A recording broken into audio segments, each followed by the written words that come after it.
and the Carolina Panthers. The children will groan. It's the final weekend of summer, but we've got the NFL, and we're underway on EA Sports.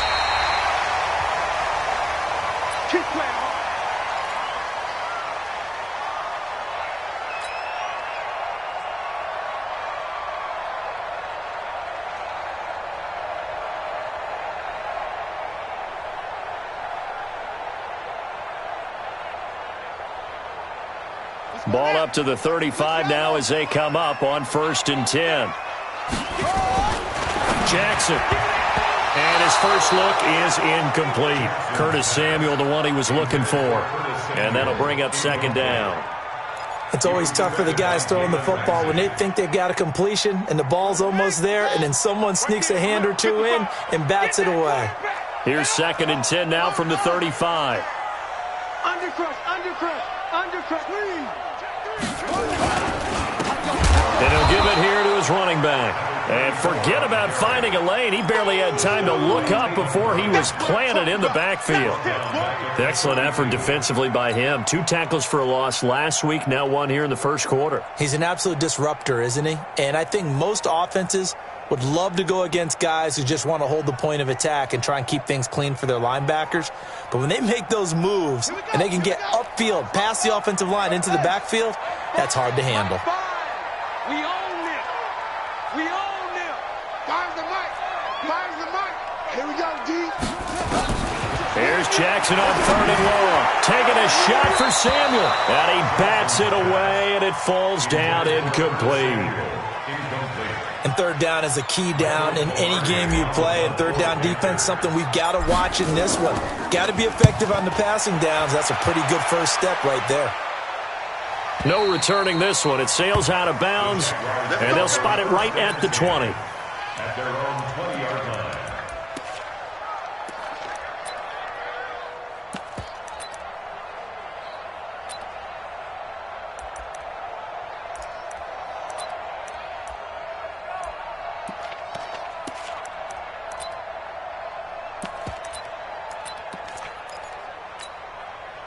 Ready. 50.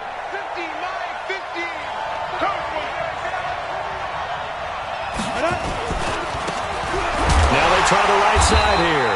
And he is brought down at the 22 after a gain of 2, and it brings up 2nd down. They tried a quick hitter inside, but that one was swallowed up because what they're hoping, those big defensive linemen will take the bait and move laterally and open up a crease that they can run through. Didn't happen on that play. From the 22, here's 2nd and 8. Leo. Now a handoff here to his running back. And he'll be corralled right around the 34.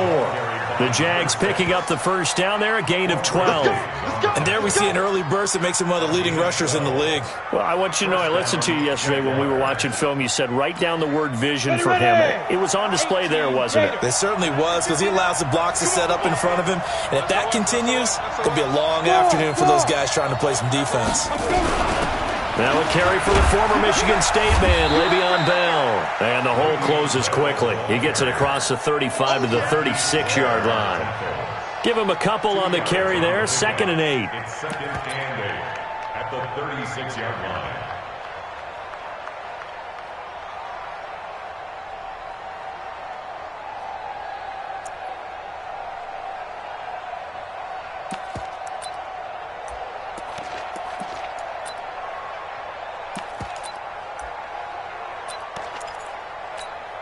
The last run got a couple. Here's 2nd and 8. And again this time to the tailback. And he'll take this one for about 4 up to the 40. One thing to keep in mind, partner, especially in the second half, when you've got a running back of this size, of these dimensions, I can just tell you, attrition does set in for a defense because you're excited about hitting him in the first half. Maybe not so much in the second half, and some of these shorter gains turn into bigger runs later. The Panthers turn to their nickel set here as they get ready for 3rd down. Look at me. Zipper. Hey, dude. Check. 59. Operating from the gun. Herbert Open man is Westbrook, complete. And he brings this up to the 46, good enough for the first. Give him the third down conversion, 5 yards on the play. First down.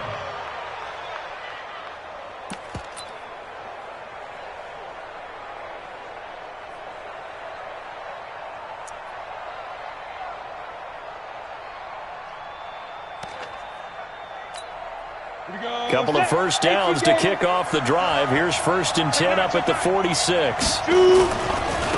Now a handoff looking right. And just no chance of turning the corner. He can only get back to the line of scrimmage. 2nd and 10 coming up. Looked like he was trying to bounce it outside, but no success. Yeah, sometimes you got to just figure out where you're going to go, and sometimes you just have to take it to another spot. In trying to get it outside, the defensive pursuit was there and just ran him down. 70, Indy. Here we go, let's bring it. Let's go, let's bring it. Let's bring it. Drop, rock it. Slam. Ready? To throw on 2nd down. Herbert, a screen to Bell. And they went the wrong way there. Losing yardage back at the 43-yard line. This will be a loss of 3, and now a much tougher 3rd down looming.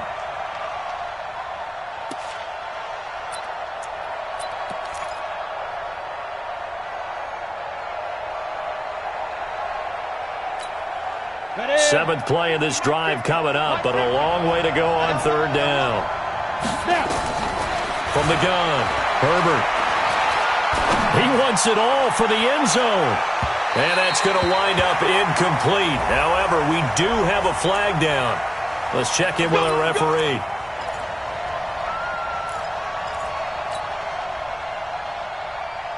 Down. After the big play, a chance to finish now on 1st and goal. They'll try and run it in with Bell. And this one will wind up with him losing yardage back to the 4-yard line. That sends him 2 yards in the wrong direction and leads to 2nd down. And he'll give it here to his running back. They're able to get a couple here, but won't get across the plane as they stop him right around the 1. His path became similar to almost running a stretch play, didn't it? Trying to find a crease, anywhere to put his foot in the ground and cut back. It just never materialized.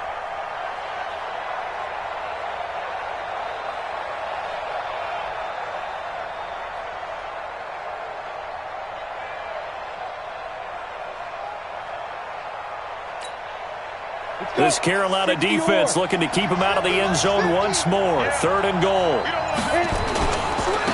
They'll try to run this one in. And this will result in him losing yardage back to the 3. That'll back him up 2 yards and also bring up 4th. Defense didn't budge on 3rd down. Now what are we going to see on 4th? We are soon to find out, but does this feel like old school football or what? Oh, right? Yeah. It's an old-fashioned goal line stand. I know what I would call on offense. I would go for it. I want some type of a play where my quarterback has a chance to run it or throw it. I don't just want one static play.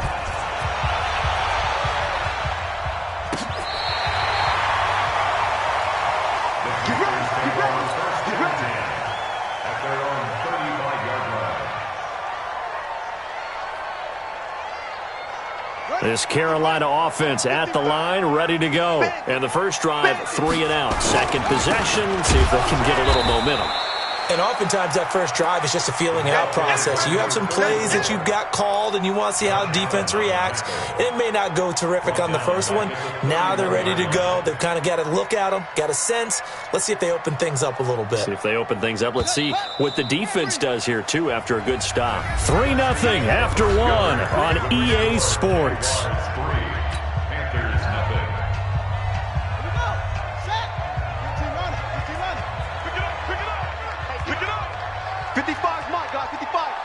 Big stop.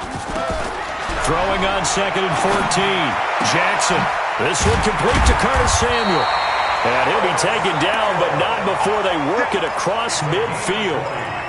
That one a gain of 20 and a first down. 1st and 10 at the 49-yard line. Let's go. 56-yard. Check 55 to mine. You can't block me. Now a handoff here to his running back. 2 yards on the pickup there. It'll be 2nd and 8. Well, he's looking for some running room, and there wasn't a whole lot of it there on that play. I think he was lucky to get a couple yards out of it because those defenders, they were rallying to the football pretty quickly.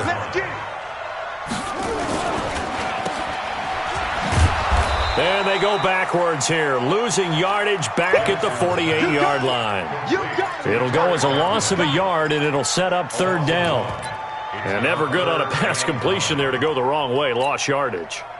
No, for some reason it seems to work better when you throw it downfield or you can move the ball downfield running it that way, doesn't it? But in this case, if you're the defensive guys, you're energized, executed well, and you caused a lost yardage play. That's going to feel good and look great in film. On 3rd down, Jackson. He'll get this one complete to Terry Godwin. And the tackle going to be made at the 41 as they stop him a few yards short of the first. The completion good for only 6, and that'll bring up 4th.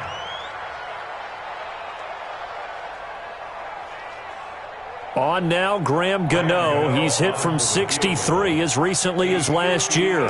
So this will be spotted on the midfield logo. It's a 58-yard attempt. And this won't get there. Won't be online either. It's no good. Off to the right. And this score will stay right where it is. Remember, last year in Week 5, Gano was good from 63 away to beat the Giants on the final play. This not as critical of a kick or as long, but also not as successful. You're exactly right about that. I was fortunate enough to be on the call for that game, and me and my crew, we got to see him. And when they thought, that's a long way. We know he's got a big leg, and then he hammered it. Probably would have been good up to about 70 yards. And after the game, head coach Ron Rivera told the media that his special teams coach had told him, hey, he's good up to 65, coach. And each game, that's what the special teams coach does. Evaluates the distance, lets the head coach know. Yeah, no doubt he's got the leg, but this time couldn't put it through. Brings up 2nd and 5 at the 47-yard line. Ready. The first down run got 5. Here's 2nd and 5. Here we are. He's checking. Crash. Hey, Wahoo! Check 52. Hard. Now they'll run on the draw.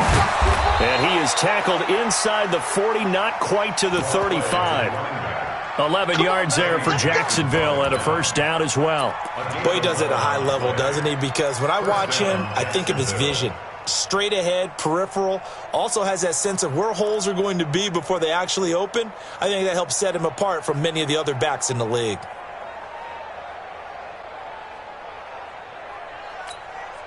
So from the 36 now, 1st and 10.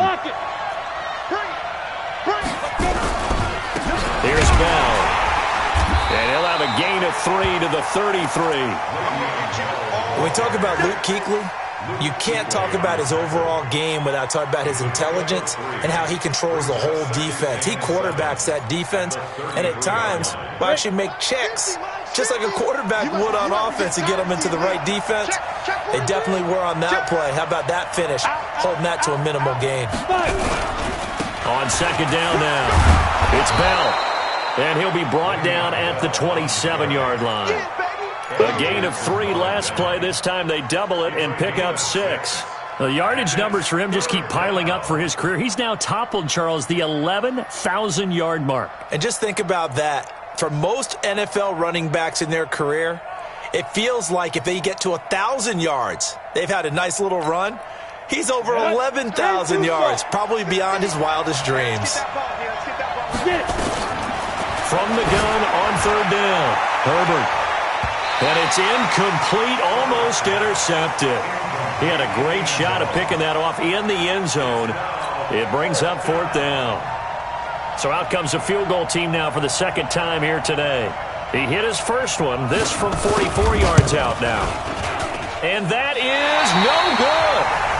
2nd quarter, 2 minutes remain.